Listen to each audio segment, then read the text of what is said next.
What was it like living in a medieval castle? Medieval castles were built from the 11th century CE for rulers to show their abundance and capacity to the neighborhood people, to give a position of guard and safe retreat on account of the assault, shield intentionally significant destinations like stream intersections, sections through slopes, mountains and wildernesses, and as a position of home. Perhaps this is a direct result of the seat toilet or the overall absence of cleanliness among the lower classes, yet mansions smelled truly horrible. Also, it positively didn't help that the toilet offered no security and that there was nowhere to discard waste other than a cesspool underneath the toilets.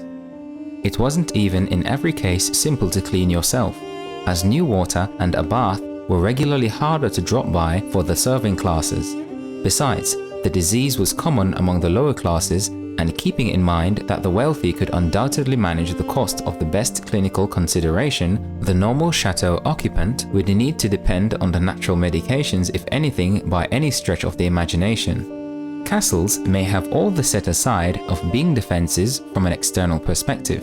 However, the huge and open floor plans within left no space for protection, particularly on the off chance that you were a worker.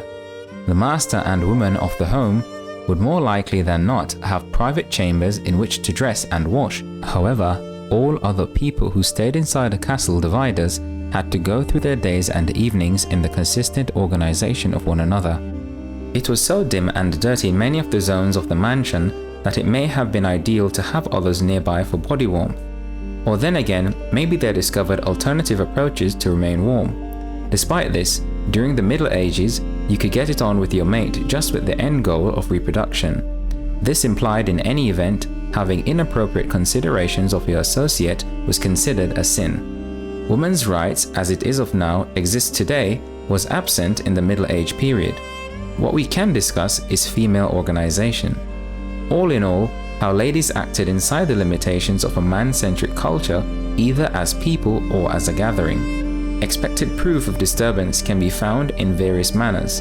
Ladies couldn't take part completely in faith, for instance, they were taboo to contact the special raised area.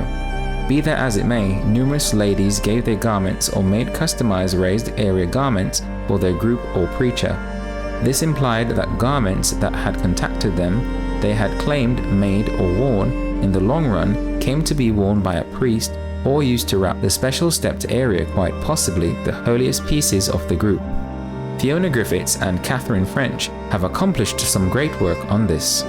Offspring of best invested energy at court and were regularly taught away from home. Numerous tip-top ladies had wet medical attendants. Different ladies regularly dropped down the social scale who breastfed their children for them. This could have influenced their bond. However, while the accepted practices included kids were diverse in past eras, this ought not to be misjudged as an absence of love for youngsters.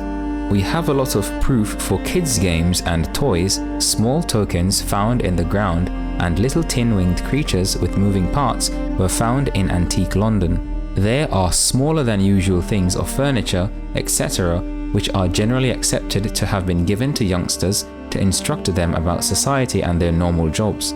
Examines of Professor Roberta Gilchrist has expounded on this in her 2012 book, Medieval Life.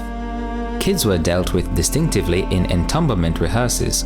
They were bunched specifically parts of burial grounds near the western district of houses of worship.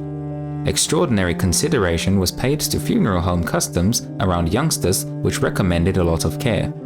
The steady display may have been a snack irritating particularly to individuals of lower class who were accomplishing all the work in anticipation of these complex eats and gatherings. Huge and lavish suppers were the standard in a middle-aged chateau. Except if you were setting up the supper, in which case you would have your dinner in the kitchen, you would plunk down to eat with companions pretty routinely. Indeed, you were even situated at the dinner table comparable to your degree of significance. The ruler and woman would sit at the top of an enormous wooden table, while the manor staff would be sat at the back end far out. A few things just never appear to change, much the same as secondary school cafeterias of today. In bygone eras, individuals sat by their degree of significance. The ruler and woman found a seat at the top of the table, and their dinners were served first and comprised of aesthete courses with fascinating flavors and claims to fame. The nourishment for the less significant supper participants would have been undeniably less lavish, and those people would have sat on the foggy and colder finish of the long table. However, hello, at any rate, they got a spot at the table. Over 85% of the town's kins were viewed as labourers and worked outside of the chateau, and were in this manner left to fight for themselves and their families when it came time to eat. Everyone had different views over the life of medieval castles. These were the major aspects of life that existed there.